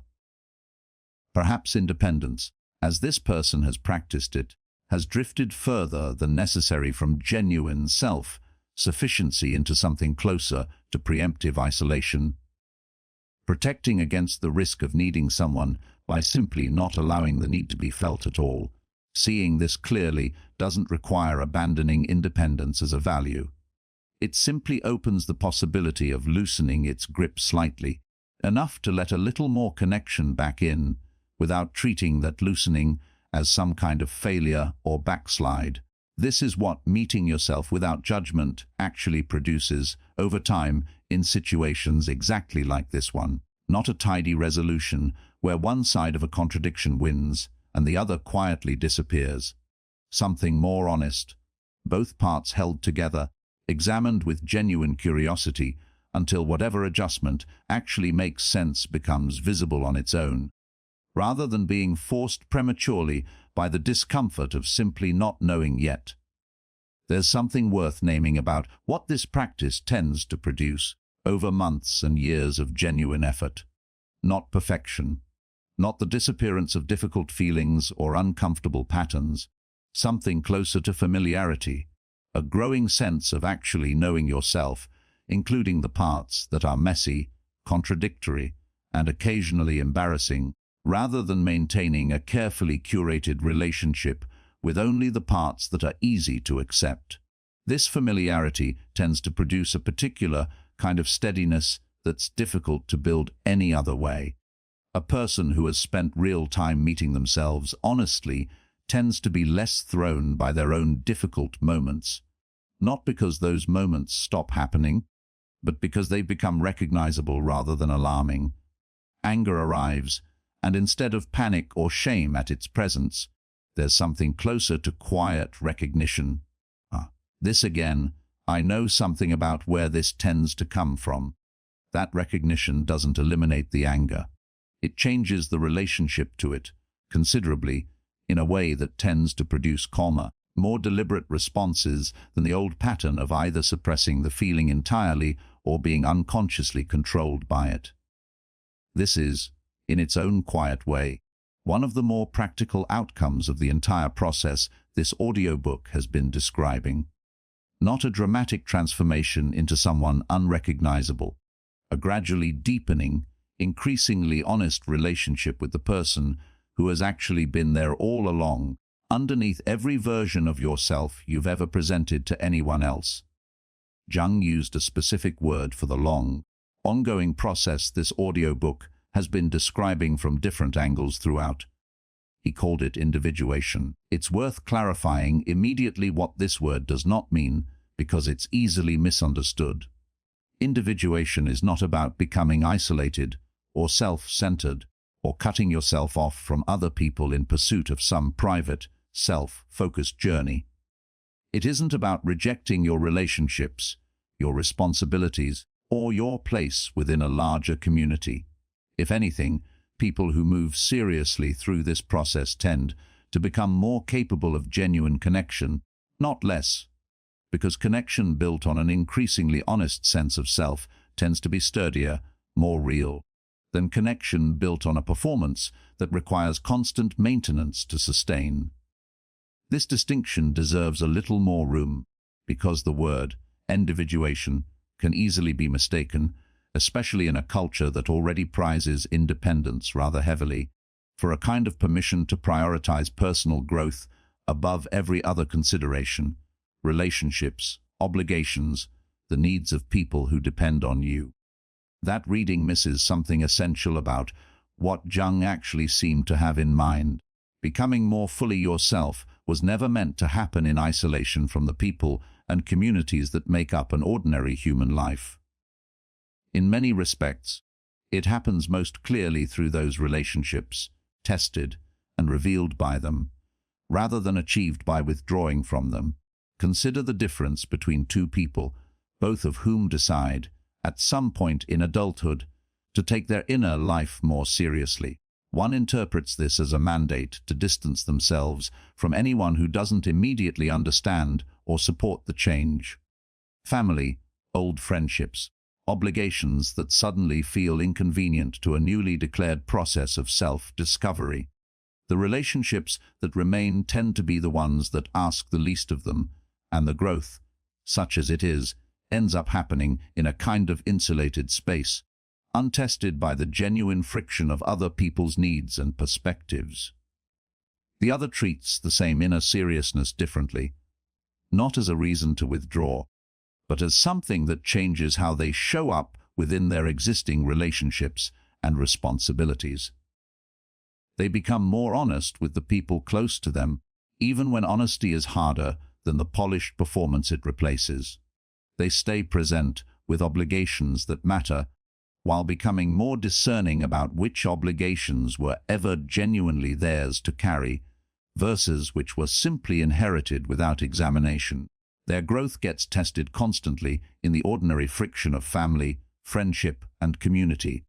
And, tested this way, it tends to become sturdier than growth pursued in isolation, precisely because it has to hold up against something other than its own private conviction. This is closer to what individuation actually points toward, not a retreat from the world in pursuit of a purer, more private self, a deepening capacity to remain in relationship with the world, with other people, with responsibility, with community, while bringing an increasingly honest, increasingly whole version of yourself into that relationship, rather than only the curated performance that used to stand in for it. It's worth noting, without overstating it into a rigid rule, that this process tends to become especially noticeable during particular periods of life, when the external structures that previously organized a person's identity begin to loosen. Jung himself paid considerable attention to what happens in the second half of life, observing that many of the tasks and structures that occupy the first half, building a career, raising children, establishing a place in a community, tend to provide, almost incidentally, a strong sense of identity and direction, simply by virtue of requiring so much attention and effort. As those structures shift, children growing more independent, a career reaching a plateau or a natural conclusion, the urgent tasks of early adulthood gradually completed or left behind, something that was quietly obscured by all that necessary activity often becomes newly visible. The question of who you are, apart from these roles, apart from these accomplishments, tends to surface with a kind of insistence it didn't have earlier, when there was less room, practically speaking, for the question to even be asked. This is one honest way of understanding what sometimes gets called, somewhat dismissively, a midlife crisis. The word crisis can make the experience sound purely negative, something to be managed or medicated away as quickly as possible. Jung's view offered a different frame, not denying the genuine difficulty and disorientation involved, but suggesting that this period often represents a legitimate, even necessary psychological transition, rather than simply a malfunction to be corrected. The first half of life is often organized, quite reasonably, around establishing yourself in the world, a career, a family, a place among others. The second half, when it unfolds with any degree of consciousness, tends to turn back toward a different, deeper question, not simply how to succeed in the world, but who has actually been living this life all along underneath the roles that organized it. This doesn't mean individuation only happens in midlife, or that it's irrelevant earlier or later. The process this audiobook has been describing can begin, and often does begin, considerably earlier. Some people encounter these questions in their 20s, prompted by an early loss, an early disillusionment, an early moment when the persona cracks well ahead of schedule, and the process continues, for those who stay engaged with it, well into later life, deepening rather than concluding. But it's worth naming this particular period specifically because so many people experience its characteristic disorientation without any framework for understanding it as something other than failure, mistaking a meaningful psychological transition for evidence that something has simply gone wrong. Whatever age this process happens to arrive at its most insistent, the underlying shape tends to stay consistent. Something that once organized identity from the outside, a role, a structure, a set of expectations, begins to loosen its grip, and in the space that opens up, a quieter, more internal question finally gets room to be heard. This is not a comfortable transition, and this audiobook has tried not to pretend otherwise. But it is, more often than not, a meaningful one, not a sign of a life going wrong, but a sign of a life continuing to grow past the shape it first took into something with room for considerably more of who you actually are. Individuation, in Jung's sense, refers to the psychological process of becoming increasingly differentiated, conscious, and whole. Not whole in the sense of perfect or complete, but whole in the sense of containing and being aware of more of who you actually are, rather than living from only the narrow, curated slice that fits comfortably inside an approved identity. This process moves, gradually and unevenly, away from certain patterns that tend to dominate earlier in life, away from an over-reliance on external approval as the primary measure of whether a choice is right, away from identities inherited wholesale from family or culture, adopted without ever being genuinely examined or chosen, away from automatic behavior, reactions and decisions made from old habit, rather than from conscious, present awareness, away from unconscious projection, where difficult or disowned parts of yourself keep showing up, disguised in your reactions to other people, without ever being recognized as your own. And it moves, gradually and unevenly, towards something different, towards self-awareness that doesn't collapse the first time it's challenged, toward integration, not eliminating the difficult or contradictory parts of yourself, but including them, consciously, in a fuller picture of who you are, rather than continuing to exile them into shadow, toward a deeper sense of responsibility, not in the narrow sense of dutifulness, but in the more literal sense of the word, the growing capacity to respond consciously to your own life, rather than simply reacting to it out of old, unexamined patterns. It's worth being honest about the shape this process actually takes, because it rarely resembles the clean, linear narrative that's easiest to tell about it afterward. Individuation doesn't move in a straight line from confusion to clarity, checked off and completed. It tends to circle back on itself, again and again, revisiting old material with new understanding each time, uncovering fresh layers of the same underlying questions at different points across a life. A pattern examined honestly at 30 may reappear at 50, not because nothing was learned the first time, but because the same underlying material can be understood more deeply once more of life has actually been lived. This is worth sitting with, because it removes a particular kind of pressure that often creeps into conversations about self-discovery. The pressure to arrive somewhere final, to complete the process, to become once and for all a fully realized version of yourself who no longer needs to keep looking. Individuation doesn't work this way, and expecting it to tends to produce disappointment rather than the depth the process is actually capable of offering. It is closer to an orientation than a destination, a way of continuing to meet your own life honestly for as long as you're living it, rather than a project with a finish line waiting somewhere up ahead. There's a particular kind of freedom that tends to emerge as this process deepens, worth naming carefully so it isn't mistaken for something more dramatic than it actually is. It isn't the freedom of having solved yourself, or of no longer facing difficulty. It's closer to the freedom of no longer needing every part of yourself to be tidy, resolved, and fully explained before you're willing to accept it as genuinely yours. A person further along in this process tends to hold their own contradictions with more ease, not because the contradictions have disappeared, but because the need to resolve them completely, immediately, has softened considerably.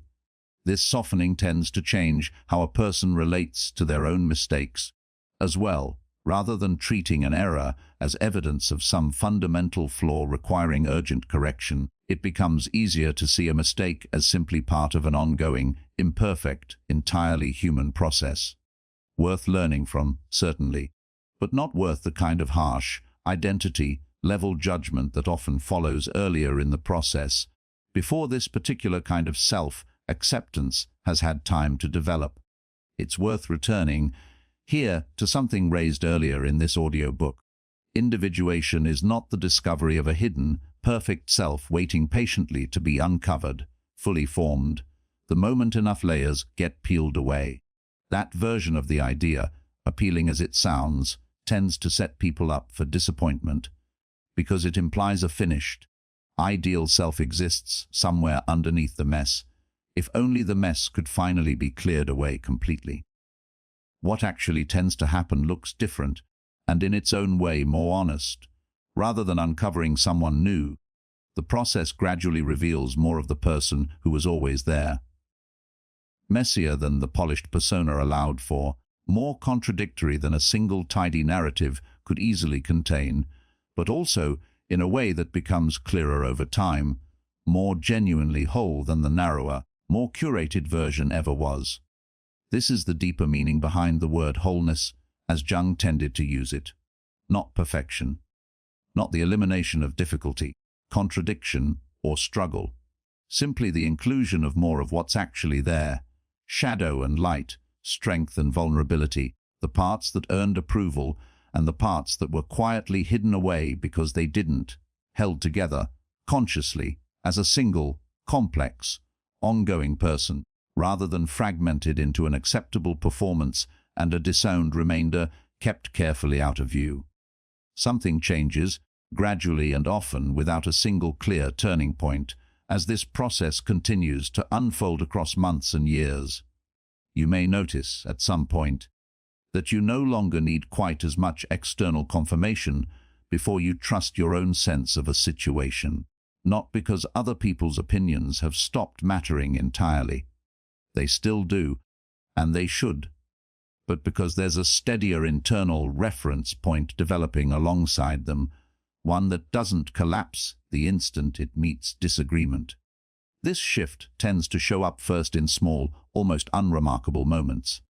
Declining an invitation without an elaborate explanation, simply because you don't want to go, and trusting that reason is sufficient on its own. Sharing an opinion that might not be popular in a particular room, without the old, automatic urge to soften it into something more agreeable before it's even been fully spoken. sitting with someone else's disappointment in you, when a choice genuinely was the right one for your own life, without immediately rushing to fix their disappointment or take on responsibility for managing it.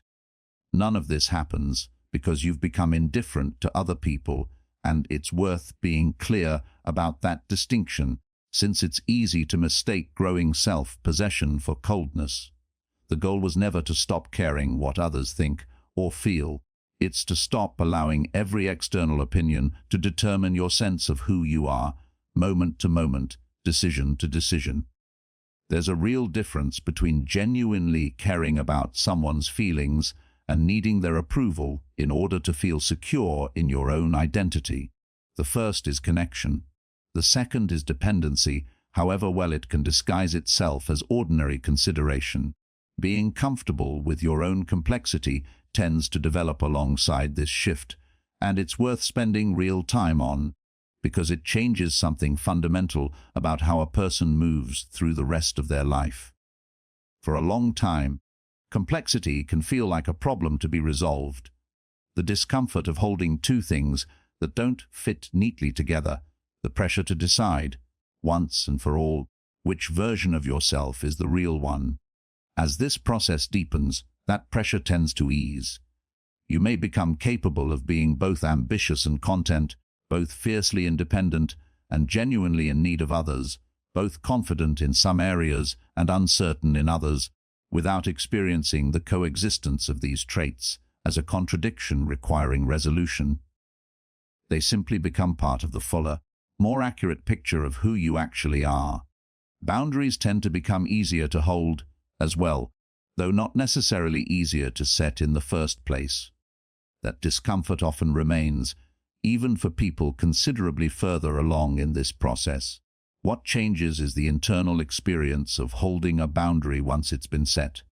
Earlier in the process, a boundary often feels like a small betrayal, an act requiring justification, something to be anxious about in the aftermath.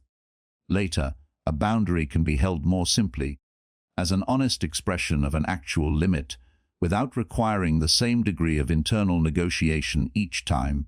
Picture someone who has spent years saying yes automatically whenever a request came from someone whose approval mattered to them. Extra work taken on without complaint, plans rearranged at the last minute to accommodate someone else's need, personal time given away almost reflexively, because the alternative, saying no, used to feel unbearable, tangled up with fears of disappointing someone or appearing selfish. At some point, in the middle of this larger process of becoming more conscious of their own patterns, this person notices something simple and, at first, uncomfortable. Many of these yeses were never actually considered decisions. They were automatic, arriving before any real internal weighing had taken place, driven by an old rule that said their own needs mattered less than everyone else's comfort. The first few times they try something different, pausing before answering, actually asking themselves whether they have the capacity or the genuine desire to say yes, and occasionally, carefully, saying no instead. The experience is rarely comfortable. There's often a flare of guilt, a fear that the relationship will be damaged, an old, familiar voice insisting that a no will not be forgiven. Sometimes, in the short term, there is real friction. Not every relationship built partly on the expectation of an automatic yes adjusts easily when that expectation stops being met. But something notable tends to happen over time for the relationships that matter and are genuinely healthy. The friction eases. The people who valued the relationship for reasons beyond convenient availability remain, and in many cases the relationship actually deepens, built now on a more honest footing than the old pattern of accommodation ever allowed. And the internal experience of saying no, which once required significant emotional labor each time, gradually becomes simpler, closer to a clear, ordinary statement of a genuine limit, rather than an emotionally fraught negotiation requiring extensive justification. There's a specific, often overlooked shift worth naming directly here: a changing relationship with your own weaknesses. Earlier in life, Weakness often needs to be hidden entirely, treated as evidence against your worth, something to be managed carefully so nobody notices. As this process deepens, weakness can be understood without needing to become the entirety of your identity. Consider someone who has always struggled with follow-through, starting projects with real enthusiasm and losing momentum well before completion, a pattern repeated often enough across different areas of life to feel less like circumstance and more like a defining trait. Earlier in this person's life, this weakness likely produced a great deal of shame, perhaps concealed carefully, perhaps compensated for through elaborate systems and public commitments designed to force completion through external pressure, since internal motivation alone had proven unreliable too many times before. A more integrated relationship with this same weakness looks different, though the weakness itself may not have changed very much. It becomes possible to say, plainly and without excessive shame, that follow-through is a genuine struggle, a known limitation, something to plan around rather than something to hide or endlessly punish yourself for. This might mean structuring work differently, seeking out collaborators whose strengths complement this particular gap, or simply choosing projects with more realistic expectations about what will actually get finished and by whom. None of this requires pretending the weakness doesn't exist, and none of it requires treating the weakness as proof of some deeper, more damning inadequacy. This is a meaningfully different relationship to a limitation than either of the two more common alternatives. Either grinding, exhausting self-improvement aimed at eliminating the weakness entirely, as though its mere existence were unacceptable, or a kind of quiet, chronic shame that treats the weakness as confirmation of some fundamental unworthiness. Somewhere between those two extremes sits something steadier, full awareness of the limitation, held without excessive judgment, integrated into how a life actually gets organized, rather than either denied or allowed to define the whole of a person's sense of their own worth. Choosing authenticity over approval, in ordinary daily moments rather than dramatic ones, becomes a quieter, steadier practice rather than an occasional act of courage. This doesn't mean becoming careless about how your honesty affects other people. Genuine authenticity still requires care, timing, and consideration. It means the old, automatic reflex of shaping yourself entirely around what will be most approved of, most palatable, most acceptable to whoever happens to be in the room, gradually loosens its grip. Picture a small, ordinary moment that repeats itself constantly in most people's lives. A group conversation where an opinion is forming, one that most people in the room seem to share, and a private disagreement quietly forms alongside it, unspoken. The old pattern, familiar to almost everyone who has spent years prioritizing approval, is to stay quiet, to nod along, or occasionally to voice a softened, watered-down version of the disagreement, careful never to stand too far apart from the group's apparent consensus. There's nothing inherently wrong with staying quiet in a given moment. Not every disagreement needs to be voiced, and choosing your battles thoughtfully is its own kind of wisdom, not a failure of authenticity. What's worth noticing is the underlying reason for the silence. Is it a genuine, considered choice that this particular moment isn't the right one to speak up? Or is it the old, automatic reflex, operating without any real consideration at all, driven by a long-standing fear of standing apart from the group, regardless of what the actual moment calls for? A person further along in this process still makes the same choice to stay quiet in many of these moments. But the choice becomes more deliberate, weighed rather than automatic. And in the moments that do call for speaking, the words come more easily than they once did, not because disagreement has become comfortable, but because the fear of disapproval has lost some of the absolute, all-determining power it once held. The disagreement gets voiced, carefully and respectfully, and if it's met with some discomfort or pushback, that discomfort no longer threatens the entire foundation of the person's sense of self, the way it might have earlier. when approval and identity were still tightly, unconsciously fused together. This shift tends to ripple outward into larger moments as well. Difficult conversations that used to be avoided entirely, honest feedback that used to be softened past the point of usefulness, genuine preferences that used to be hidden behind an agreeable "I don't mind, whatever you'd like," offered so automatically it barely registered as a choice at all. None of this requires becoming blunt or inconsiderate or indifferent to how your honesty lands. It simply means honesty becomes available as a genuine option rather than remaining permanently overridden by an old, unexamined need for approval that was never actually yours to keep serving forever. There's a specific, often overlooked shift worth naming directly here: a changing relationship with your own weaknesses. Earlier in life, weakness often needs to be hidden entirely, treated as evidence against your worth, something to be managed carefully so nobody notices.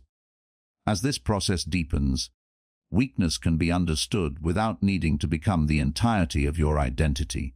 You can know, clearly and without excessive shame, the specific ways you struggle: a tendency toward avoidance, a difficulty with certain kinds of conflict, a pattern of overcommitting and then resenting the commitment. Without those struggles defining the whole of who you understand yourself to be, they become facts about you, held alongside many other facts rather than verdicts. This growing internal steadiness doesn't mean becoming unaffected by other people or by circumstance. That would be less a sign of psychological health than a sign of disconnection. It means the center of gravity shifts, gradually, from being located primarily outside yourself, in other people's reactions, in external achievement, in whether the performance is landing well with its intended audience, to being located, at least partially, within. Not entirely, complete self. Sufficiency isn't the goal, and it isn't particularly desirable even if it were achievable, but enough of an internal center that external circumstances stop having the power to completely define your sense of who you are moment to moment. This is, in many ways, what becoming more internally directed actually means, in practical, everyday terms, rather than as an abstract idea. It doesn't mean stopping caring what happens in the world around you, or becoming indifferent to the people in your life. It means no longer needing the world to constantly confirm your worth before you're willing to believe in it yourself. There's a quiet, almost paradoxical gift that tends to arrive alongside this shift, worth naming before moving toward the close of this audiobook. As the performance eases, as less energy gets spent maintaining an identity calibrated entirely around external approval, something in relationships often deepens rather than weakens. People who are used to encountering only a careful, curated version of you sometimes respond, at first, with confusion or even resistance to a more honest version showing up instead. But over time, the relationships that matter most tend to grow steadier and more genuine because they're finally being built on something closer to the actual person, rather than on a performance that required constant maintenance to sustain. This is not a small thing, even though it tends to happen quietly, without much fanfare, over a long stretch of ordinary days. It is, in many ways, one of the clearest signs that the process this entire audiobook has been describing is actually taking root. Return, for a moment, to the question this audiobook opened with. Who are you when nobody is watching? You may notice, having spent this time moving through persona, shadow, projection, exhaustion, self-observation, and individuation, that the question feels slightly different now than it did at the beginning. Not fully answered. It was never going to be, not in a single audiobook, not in a single sitting, not perhaps ever completely. But approached differently, held with more curiosity and less fear than it may have been held with before. Discovering yourself, it turns out, is rarely a single dramatic event. There is no curtain that lifts once, permanently, revealing a finished, perfect self standing underneath everything you've ever built. That version of the story is comforting to imagine, and it simply isn't how this process tends to unfold in an actual human life. What happens instead is slower, quieter, and in its own way, considerably more honest than that. It happens the day you notice a familiar reaction rising in you, and instead of immediately acting from it or immediately suppressing it, you pause, just slightly, and ask what it might actually be about. It happens the moment you catch yourself performing a version of confidence you don't quite feel, and rather than judging yourself harshly for the gap, you notice it with something closer to gentleness. Ah, there's the mask again, doing what it was built to do. It happens somewhere in the slow, ongoing work of recognizing a pattern the third time it repeats, instead of the 10th, and choosing, this time, to respond to it a little differently than you have before. One day, without a single clear turning point marking the change, you may notice that you've stopped asking, quite so urgently, who you're supposed to be. You may notice that you've stopped performing quite so completely for an audience that, in many cases, never fully knew the real shape of you to begin with, and perhaps never needed to, in order for you to still be worthy of their care. You begin to see, more clearly and more often, the parts of yourself you once rejected, not as embarrassments to keep hidden, but as pieces of a fuller, more complicated, more genuinely whole picture of who you actually are. You begin to understand the patterns you once repeated without knowing why. Not with harsh judgment for having repeated them, but with a kind of quiet compassion for the person who was doing the best they could, with the awareness they had at the time. It's worth being honest, here at the end, about something this audiobook has tried not to overstate along the way. None of this makes life simpler, in the sense of easier or more comfortable. If anything, an honest relationship with yourself tends to be more demanding than the alternative, not less. It asks you to keep looking, keep noticing, keep staying curious about your own reactions and patterns, long after it would be easier to simply stop and settle back into whatever performance used to feel automatic. There is no point at which this work becomes finished, checked off, safely behind you. The demand doesn't disappear. What tends to change is your relationship to the demand, a growing willingness to keep meeting it, not because it has become effortless, but because the alternative, the old and familiar habit of looking away, has quietly become less appealing than it once was. There is also something worth saying plainly about what this process does not promise. It does not promise a life free of difficulty, of confusion, of moments when an old pattern reasserts itself, despite everything you've come to understand about it. Becoming more conscious of your shadow does not mean your shadow stops existing. Understanding your persona does not mean you'll never again mistake it for the whole of who you are, at least for a moment, before remembering otherwise. What changes, gradually and imperfectly, is the frequency and the speed with which you notice these old patterns reasserting themselves, and the growing capacity, once noticed, to meet them with something closer to recognition than to alarm. This is, perhaps, the quietest and most durable gift of the entire process. Not a finished self, arrived at once and maintained forever without further attention. A steadier, more honest companionship with the self that has been there the entire time, imperfect, complicated, occasionally still surprising even after years of paying close attention, but no longer quite so foreign, no longer quite so hidden from the very person who has been living inside it all along. And slowly, without any single dramatic breakthrough marking the moment it happened, the distance between the person you show the world and the person you know within yourself begins, gradually, to close. This is not a permanent, finished state, arrived at once and maintained forever, after without further effort. The persona will keep showing up because it remains useful, and because some version of it is simply necessary for functioning in the world alongside other people. The shadow will keep holding material that hasn't yet been fully seen, because there is always more to see, for as long as a life continues to be lived. Projection will keep happening, quietly, in ordinary moments, because that is simply how the mind tends to work. This isn't a discouraging thought, even though it might sound like one at first.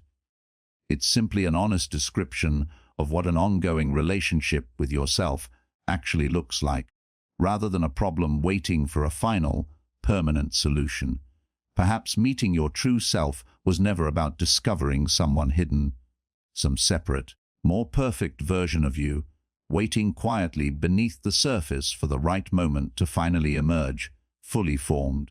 Perhaps it was always something closer to this, becoming conscious enough, patiently and repeatedly, to finally see the person who has been there all along, not someone new, someone known at last a little more honestly than before, and that quietly, without any need for further explanation, may be enough.